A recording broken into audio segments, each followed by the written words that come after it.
Delimitation మహిళా reservation బిల్లుపై పార్లమెంట్లో వాడి వేడి చర్చ జరుగుతున్న సమయంలో దేశ రాజధాని ఢిల్లీలో అర్ధరాత్రి హైడ్రామా చోటు చేసుకుంది. కేంద్ర న్యాయశాఖ కీలక నిర్ణయం తీసుకుంది. 2023 నాటి నారీ శక్తి వందన చట్టం అమల్లోకి వచ్చినట్లుగా గెజెట్ విడుదల చేసింది. 2026 ఏప్రిల్ 16 నుంచి అమల్లోకి వచ్చినట్లుగా గెజెట్లో ప్రకటన చేశారు. అయితే కేంద్రం నిర్ణయంతో సర్వత్రా గందరగోళం నెలకొంది. అనుమానాలకు తావిచ్చింది. కేంద్రం వర్గాలు మాత్రం ఇది సాంకేతిక అంశంగా కొట్టిపారేస్తున్నాయి. మోదీ ప్రభుత్వం మాత్రం గందరగోళంలో ఉందని కాంగ్రెస్ విమర్శలతో విరుచుకుపడుతోంది.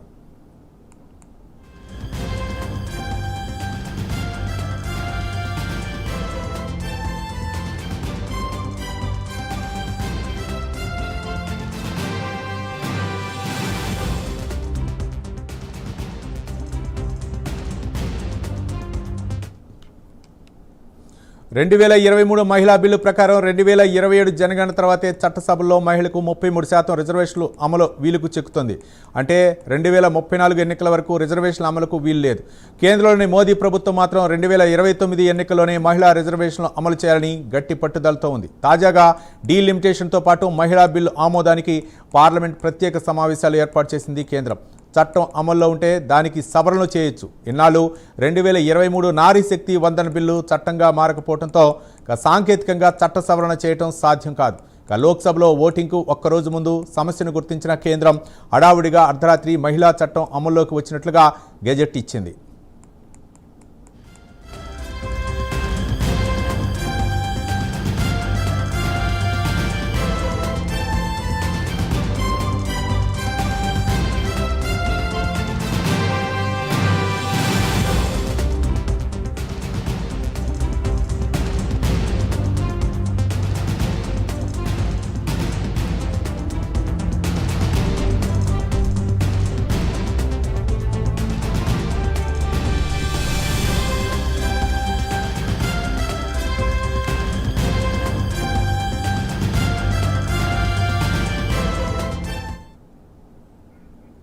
డీలిమిటేషన్ మహిళా రిజర్వేషన్ బిల్లుపై పార్లమెంట్లో వాడి వేడి చర్చ జరుగుతున్న సమయంలో దేశ రాజధాని ఢిల్లీలో అర్ధరాత్రి హైడ్రామా చోటు చేసుకుంది. కేంద్ర న్యాయశాఖ కీలక నిర్ణయం తీసుకుంది. 2023 నారీ శక్తి వందన చట్టం అమల్లోకి వచ్చినట్లుగా గెజెట్ విడుదల చేసింది. 2026 ఏప్రిల్ 16 నుంచి అమల్లోకి వచ్చినట్లుగా గెజెట్లో ప్రకటన చేశారు. అయితే కేంద్రం నిర్ణయంతో సర్వత్రా గందరగోళం నెలకొంది. అనుమానాలకు తావిచ్చింది. కేంద్రం వర్గాలు మాత్రం ఇది సాంకేతిక అంశంగా కొట్టిపారేస్తున్నాయి. మోదీ ప్రభుత్వం గందరగోళంలో ఉందని కాంగ్రెస్ విమర్శలతో విరుచుకుపడుతోంది. 2023 మహిళా బిల్లు ప్రకారం 2027 జనగణన తర్వాతే చట్టసభలో మహిళలకు 33% రిజర్వేషన్లు అమలుకు వీలు చిక్కుతుందన్నట్లు తెలుస్తోంది. ఇదే అంశానికి సంబంధించి మరింత సమాచారం మా నేషనల్ బ్యూరో చీఫ్ కళ మరిన్ని వివరాలు అందిస్తారు. కళ, దాదాపు ఏదైతే పార్లమెంట్లో ప్రవేశపెట్టినటువంటి మహిళా బిల్లుకు సంబంధించింది రెండవ రోజు దాదాపు నిన్న అర్ధరాత్రి 1 గంట వరకు జరిగినటువంటి చర్చ అంటే అన్ని ఇటు ఇండియా బ్లాక్కి సంబంధించింది అనుకోవచ్చు.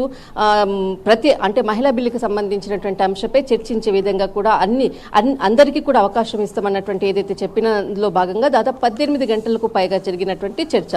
నిన్న అర్ధరాత్రి ఒక గెజిట్ నోటిఫికేషన్ ఇవ్వడం అనేది ఇప్పుడు చాలా ఉత్కంఠ రేపుతున్నటువంటి అంశం అని చెప్పవచ్చు. దాదాపు గెజిట్ నోటిఫికేషన్కి సంబంధించింది అంటే మహిళా బిల్లు 2023లో అంటే మహిళా బిల్లును ప్రవేశపెట్టడం జరిగింది. అప్పటి నుంచి ఏదైతే కొంత సాంకేతిక పరమైనటువంటి టెక్నికల్ ఇష్యూస్ ఉన్నాయన్నటువంటి దానితో దీన్ని ప్రవేశపెట్టారా అన్నటువంటిది కూడా దీనిపై కాంగ్రెస్ కూడా విమర్శలు కూడా ప్రారంభించిందని చెప్పవచ్చు. ఒక రకంగా మరొకటి ఇక్కడ పార్లమెంటులో మకర ద్వారం దగ్గర కూడా ఏదైతే ఎంపీలు చేస్తున్నటువంటి ధర్నాలని చెప్పవచ్చు.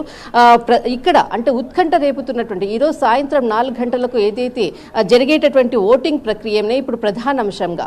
కానీ అందుతున్నటువంటి సమాచారం ప్రకారంగా ఏదైతే ఇక్కడ మనకు గెజిట్ నోటిఫికేషన్ ఏదైతే విడుదల చేశారో ఆ గెజిట్ నోటిఫికేషన్కి సంబంధించినటువంటిది 2023 నుంచి జనాభా లెక్కల ప్రకారంగా డీలిమిటేషన్కి ప్రకారంగా 2027 అనుగుణంగా 2029లో అమలు చేసే విధంగా ఏదైతే జరుగుతున్నటువంటి చర్చల పరంపర ఇందులో భాగంగానే ఈరోజు అర్ధరాత్రి ఏదైతే గెజిట్ నోటిఫికేషన్ సమావేశంలో కొంత సాంకేతికపరమైనటువంటి అంశాలను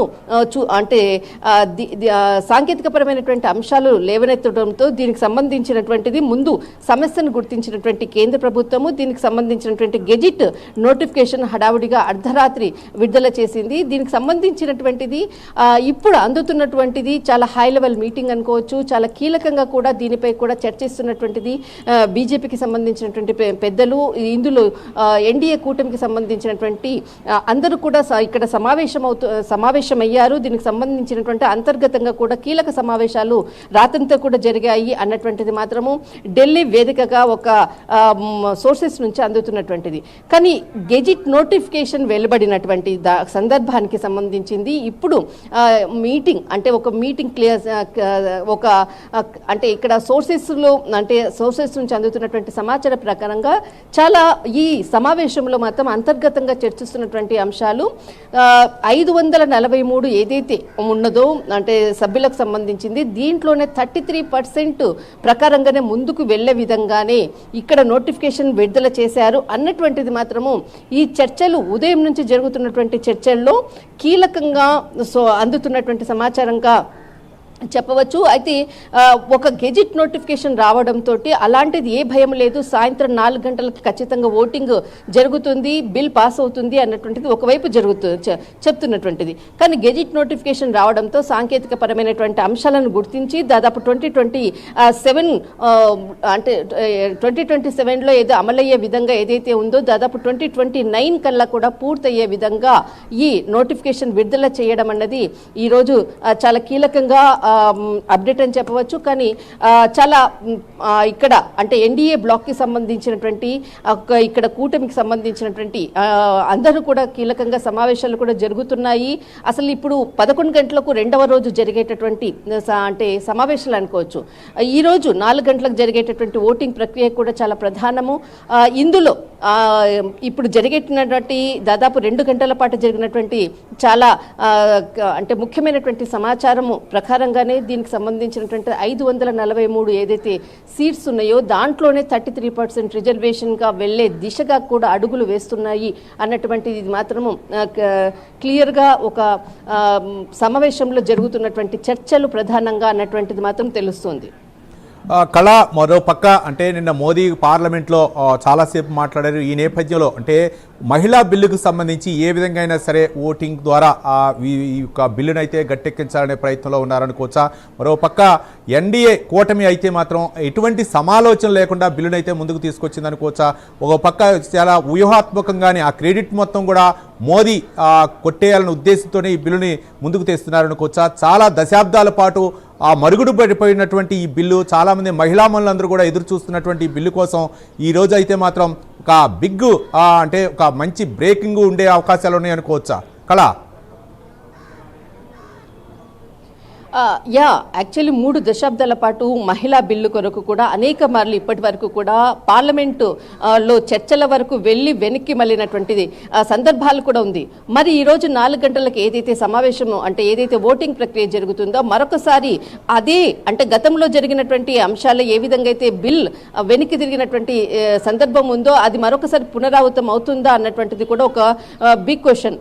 దాదాపు అలాంటిది ఏది లేకుండా ముందుకు వెళ్లే విధంగా దాదాపు 3 రోజుల పాటు జరిగే పార్లమెంటు సమావేశాలు నిర్వహించి బిల్ పాస్ చేసే విధంగా నిన్న దాదాపు 18 గంటల పాటు జరిగినటువంటి చర్చల అనంతరము గెజిట్ నోటిఫికేషన్ కూడా విడుదల చేసిన తర్వాత ఈ రోజు అన్ని పార్టీలు వేసేటటువంటి ఓటు అంటే ఏదైతే ఓటింగ్ ప్రక్రియ అనుకోవచ్చు ఖచ్చితంగా బిల్ పాస్ అవుతుంది అన్నటువంటి నమ్మకంతో ఉన్నామంటూ కూడా ఇటు ఎన్డీఏకి సంబంధించినటువంటి కూటమి చెప్తున్నటువంటి సభ్యులు దాదాపు ఈ రోజు జరిగేటటువంటి ఏదైతే కీలకంగా ఓటింగ్ ప్రక్రియనే ప్రధానంగా గత చరిత్ర పునరావృతం అవుతుందా లేకపోతే ఈ రోజు మహిళా బిల్లు ఏదైతే ముందుకు వెళ్ళే అంటే ఓటింగ్ ప్రక్రియలో కూడా ఇటు డీలిమిటేషన్కి సంబంధించినటువంటి అంశాన్ని కొంచెం ఓటింగ్లో ముందుకు వెళ్తుందా అన్నది మాత్రం వేచి చేయాలి. ఖచ్చితంగా మాత్రం ఇక్కడ అంటే చాలా ముఖ్యమైనటువంటి సమావేశాలతోటి ఇక్కడ జరుగుతున్నటువంటి సమావేశాలు అని చెప్పవచ్చు. ఇందులో ప్రధానంగా ఈ మహిళా బిల్లుకు సంబంధించినది రాత్రి గెజిట్ నోటిఫికేషన్కి విడుదలైన తర్వాతనే జరుగుతున్నటువంటి సమావేశాలు కొంత సాంకేతికపరమైనటువంటి టెక్నికల్ అంటే టెక్నికల్ సమస్యలతోటే ఈ ఉండడంతో దీనికి గెజిట్ నోటిఫికేషన్ విడుదల చేశారు అన్నది మాత్రము ప్రధానంగా దీనిపైనే ఈరోజు జరిగేటటువంటి సమావేశము. ఇందులో భాగంగానే దీనికి సంబంధించింది కాంగ్రెస్ కూడా అడుగులు వేసే దిశగా కూడా, ఎందుకంటే గెజిట్ నోటిఫికేషన్ వచ్చిన తర్వాత ఇటు ప్రభుత్వం తీసుకున్నటువంటి వేసేటటువంటి అడుగులు అనుకోవచ్చు. దాదాపు ఈరోజు పార్లమెంటులో ఏదైతే 11 గంటలకు సమావేశాలు ప్రారంభమయ్యాక కూడా కాంగ్రెస్ ఎలాంటి వ్యూహరచనతో ముందుకు వెళ్తుంది, ఓటింగ్లో అంటే ఇక్కడ పార్టిసిపేట్ చేయడానికి అనుకోవచ్చు, ఇతర పార్టీలు ఏదైతే మిత్రపక్షాలు ఏదైతే ఉందో ఇక్కడ ఏదైతే ప్రతిపక్షాల్లో ఉండేటటువంటి అటు తృణమూల్ కాంగ్రెస్ అనుకోవచ్చు, ఇటు సమాజ్వాదీ పార్టీ అనుకోవచ్చు, అందరూ కూడా ఓటింగ్ వేసేటటువంటి ప్రక్రియ చాలా ఇంపార్టెంట్. అందరూ కలిసి మహిళా బిల్లుకు సపోర్ట్ ఇస్తారా లేదా అన్నది మాత్రము వెయిట్ చేయాలి. కానీ ఉత్కంఠ రేపుతున్నటువంటి మహిళా బిల్లు మరొకసారి ప్రధాన చర్చగా ఉదయం నుంచి కూడా గెజిట్ నోటిఫికేషన్ తర్వాత కూడా ఢిల్లీ వేదికగా జరిగేటటువంటి కీలకంగా కూడా సమావేశాలు జరుగుతుంది. మరి కొద్ది సేపట్లో కొన్ని క్షణాల్లో ఈ సమావేశానికి అంటే పార్లమెంటు కూడా వేదిక కాబోతుంది 2వ రోజు. రైట్, థ్యాంక్ యూ కళ. First of all, whether you noticed that, you people noticed that the 2023 legislation which they passed was notified yesterday night. Whether you noticed, 2023 entire house with the consensus passed the women reservation bill. These people are talking about the women empowerment everywhere. Yesterday, Prime Minister's drama, we saw that 2023 legislation, constitutional amendment, they notified yesterday night. What technicality?